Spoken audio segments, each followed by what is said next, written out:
Hello, I'm Julie from Spellbound, and today I'm going to show you how to make some extraordinary earrings from some very ordinary beads. Having said that, I am selecting from a rather special Spellbound mix of beads. This is the Cathedral mix, the same as I've used on the previous videos, but I've gone for the plainer beads in here to make some super spiral earrings.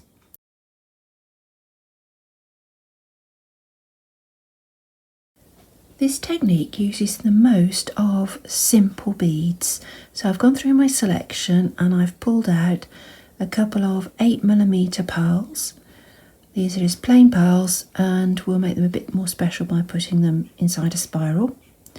To space out the pearl inside the spiral, I've got some little seed beads with a gold tinge in the middle and some gold bugles that I've taken out of the gold mixed seed beads. Now, to hold everything together, we've got head pins and we've got ear fittings for the top, and this is the wire I'm going to use to make the spirals. This is 0.8mm half hard wire. It's a little bit springy, and that means it will hold its shape once we've got it into the spiral form. Tools, I'm going to need wire cutters and round nose pliers, and I've got a pair of snipe nose or chain nose pliers just in case I need an extra pair to hold a loop. And there's one extra special tool to make the spirals, and that's a felt tip pen.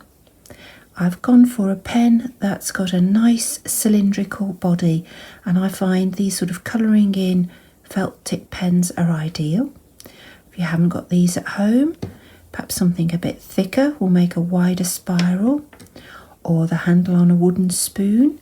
You've just got to make sure that it's something that's cylindrical and not something like a biro that's actually got corners all the way around. Right, I'm going to move the pliers out of the way for the moment so that I can get at my wire. Now, the end of the wire is quite sharp, so I need to be careful how I hold the wire while I'm making my spiral. So I'm going to put the end of the wire against my former, and I'm going to push my thumb down on the end of the wire, just flat, so I'm not pushing on the end, I'm pushing on the flat side of the wire.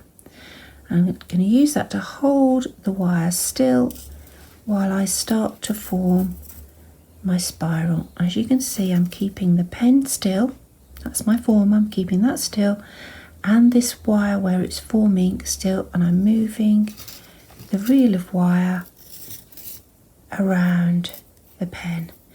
Now once you've got started like that, you can actually start to rotate the pen and keep the wire still, because it's easier to hold on to that end of the wire without causing yourself any injury. Right, so I've got quite a few turns around the pen there, and you can see they're relatively evenly spaced, but there's a little bit of discrepancy, so while the pen or your former is in place, you can stretch out your spiral or you can compress it a little bit to give you equally spaced turns. Now I've got them about 1 centimetre apart each turn because I want a relatively open spiral. If you want yours closer together, just push them up a little bit more. Now to make my pair of spiral earrings, I'm going to need 5 turns of wire in total. You can see I've got 5 turns there, so that's going to be fine. I'm going to take my former out, and just so you can see more easily, I'm going to cut it off the reel of wire.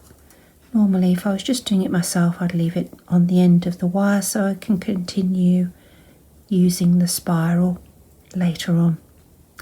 Now this is where I had my thumb when I started, and as you can see, that first bit of the wire is straight because it was under my thumb. So I'm going to trim that off and get rid of it. Now let's have a look at this. I want 2.5 turns per earring. So that's 1 turn, 2 turns, and half a turn is round the back there. I'm going to trim. That's 1 spiral, and I need 1, 2.5, which is just there. It seems I've made just the right amount of spiral for my pair of earrings. Okay, now at the moment all we've got is a bit of twisted wire with cut ends.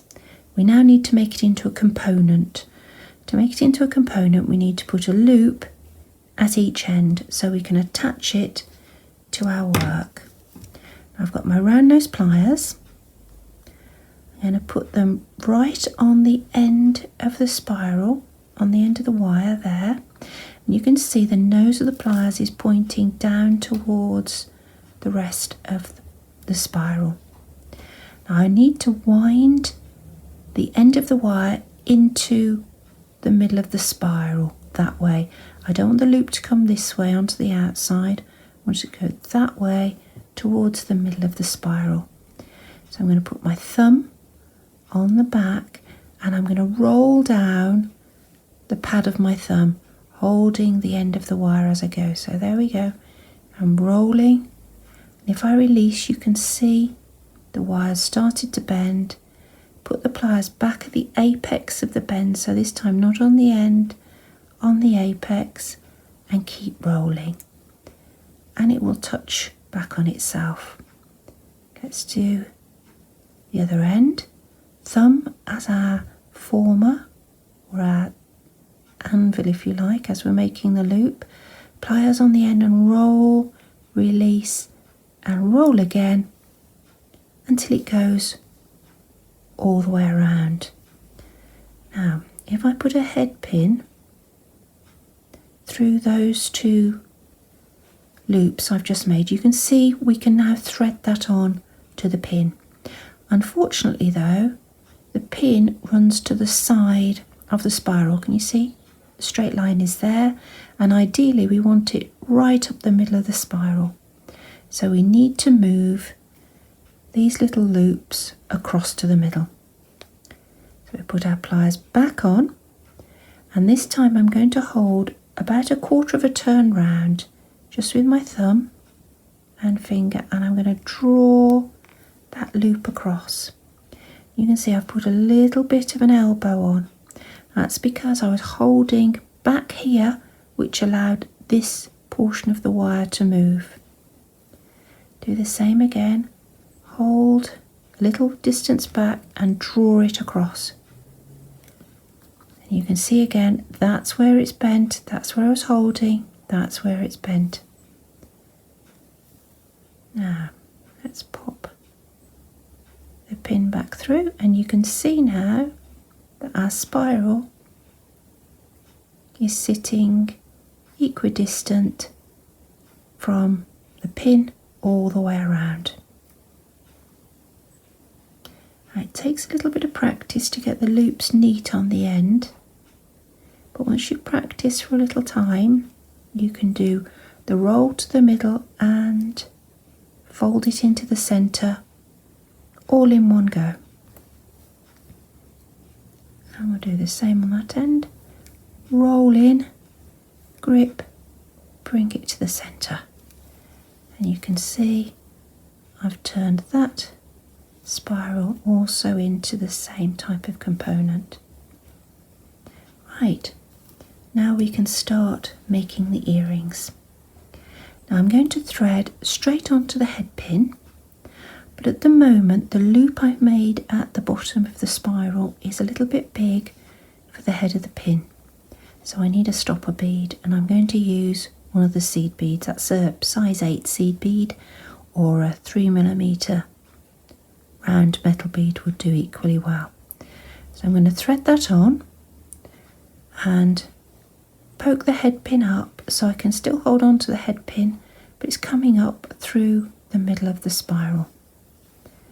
I'm going to put on a bugle bead because that's a good way to separate out our chosen bead from the bottom of the spiral. I'm going to put another bugle bead on at the top and just slide them down inside the spiral. Now we need to withdraw the top of the pin so we can push it up through that top loop. Now I've filled that space there. You might not have a sequence that's quite that long, so your spiral will squash down a little bit. You might have a longer sequence, so you need to pull the spiral out a little bit. Right, so we're nearly there. I think I'm going to put a silver bead on and then another seed bead. And we're ready to do the loop at the top. So we trim to 8mm. And then I need my round nose pliers to do the loop. Now I need to make sure everything's pushed down. So I'll push everything down. Pliers right against that top bead. Bend back to between 45 degrees and 90 degrees. Pliers on the end, and then we're going to roll down the slope to make a centered loop. There we go. And let's pop the ear fitting on. Now remember, you need to be at right angles to where the loop is going to open. Hold as close as you can, twist just to the side and pop the earring on, twist back. Now I think that's quite nice, but I'm going to just unwind the spiral slightly to make it a bit fatter, and that gives it a bit more swoosh. Let's do the other one.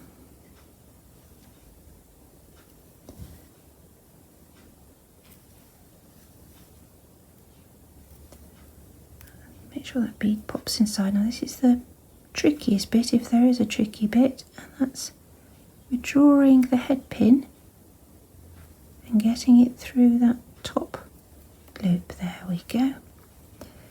And then it was silver bead, seed bead, trim, make our loop, remembering to squash everything down, roll our loop and add our ear fitting.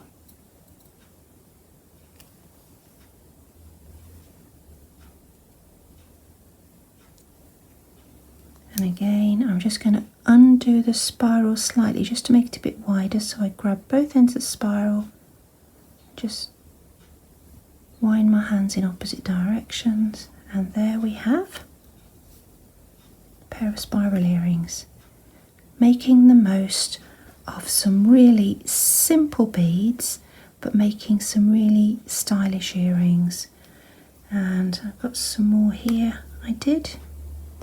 This is different beads from the same mixed selection, the same cathedral selection, this time with seed beads from the blue mix to help separate them out. It's a really easy technique. It takes a little practice to get it neat and consistent, but I hope you'll give it a go and make some fabulous, fun spiral earrings.